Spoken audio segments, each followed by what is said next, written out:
Selamat pagi Bapak Ibu, Saudara-saudariku yang terkasih dalam nama Tuhan kita Yesus Kristus. Kita bertemu kembali dalam sapaan renungan harian pada hari ini. Mari kita berdoa.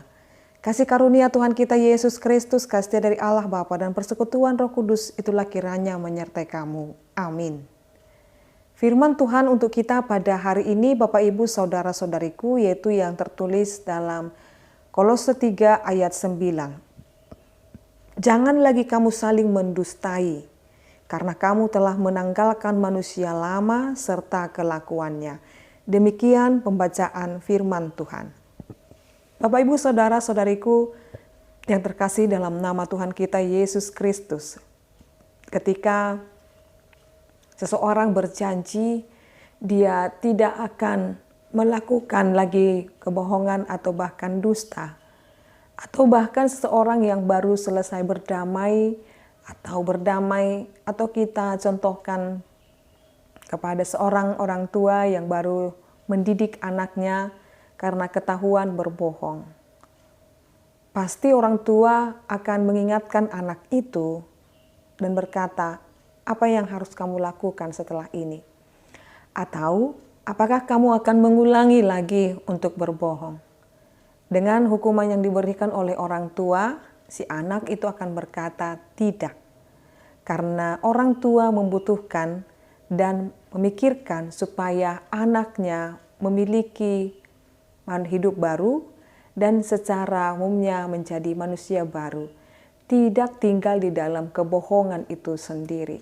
Jadi orang tua tidak menginginkan anaknya terus hidup di dalam kebohongan ketika dia melakukan kebohongan atau bahkan mendustai orang tuanya. Demikian juga kita Bapak Ibu Saudara-saudariku yang diselamatkan oleh Tuhan Yesus Kristus. Tuhan Yesus Kristus telah menyelamatkan kita dengan karya keselamatan yang Dia berikan kepada kita. Dia tidak ingin kita tetap tinggal di dalam kegelapan itu, tetapi hidup di dalam manusia baru. Ketika kita berkomitmen dan berkata, saya adalah orang Kristen dan saya akan menjadi hidup baru, maka tinggalkanlah kehidupan yang lama itu. Jangan ada dusta di antara kita. Kalau iya, katakan ya. Kalau tidak, katakan tidak. Lain daripada itu berasal daripada si iblis. Firman Tuhan berkata. Bapak Ibu Saudara-saudariku, jangan lagi kamu saling mendustai. Entah kamu saat ini adalah suami dan istri.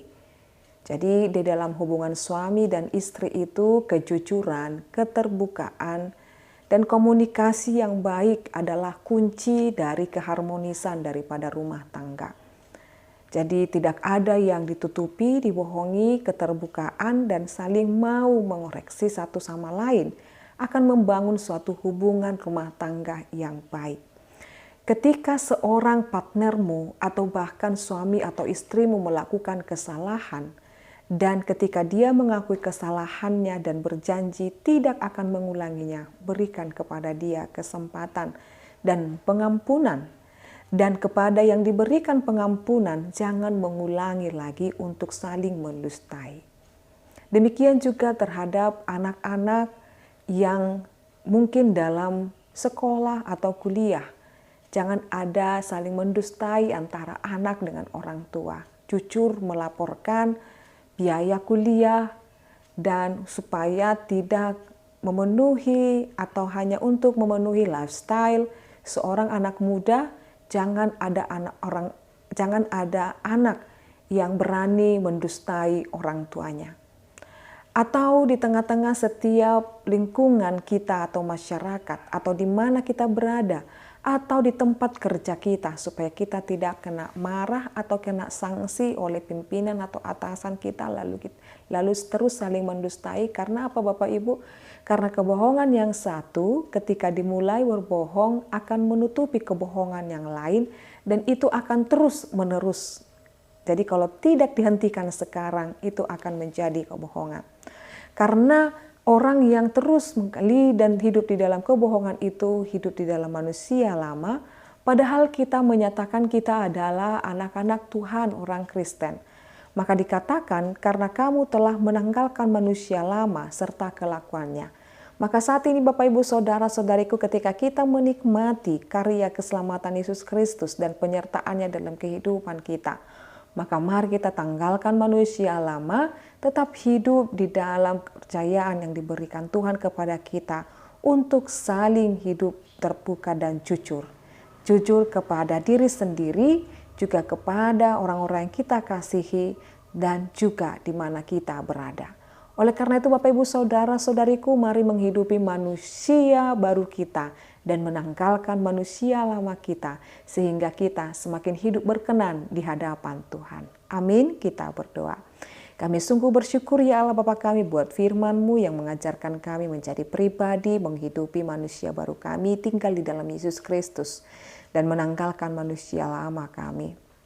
Biar kami Tuhan menjaga setiap perkataan kami, supaya kami tetap membangun hubungan yang baik kepada sesama kami. Berkati Tuhan seluruh pendengar renungan harian ini, dimanapun mereka berada, bahkan bangsa dan negara kami Indonesia ini, pemerintah kami juga. Engkau kiranya memberkati. Dalam nama-Mu Yesus Kristus kami berdoa. Anugerah daripada Tuhan kita Yesus Kristus, kasih dari Allah Bapa, dan persekutuan Roh Kudus itulah kiranya menyertai dan memberkati-Mu sekarang sampai selama-lamanya. Amin. Selamat pagi Bapak Ibu, Saudara-saudariku, Tuhan Yesus memberkati. Shalom.